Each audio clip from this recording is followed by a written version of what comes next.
একটা সেন্সোডাইনের সচেতনতামূলক ভিডিও করতেছি।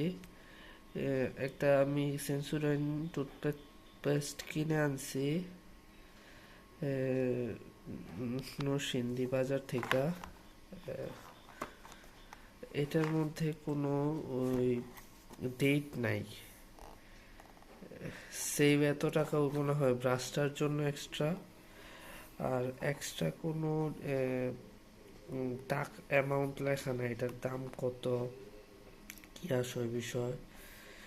কিন্তু বিএসটিআই অ্যাপ্রুভড, কোথায় জানি এই যে মনে হয় বিএসটিআই লোগো আছে, আর কি কি ইনফরমেশন আছে, কিন্তু এখানে কোনো ওই টাকাও লেখা নাই, আর ডেট, এক্সপায়ার ডেট এসব বিষয়ে কিছু লেখা নাই।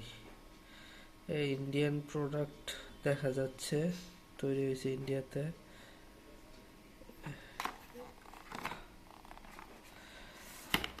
এটা যদি কোনো ফ্রড থাকে তাইলে এটা কার দেখা উচিত?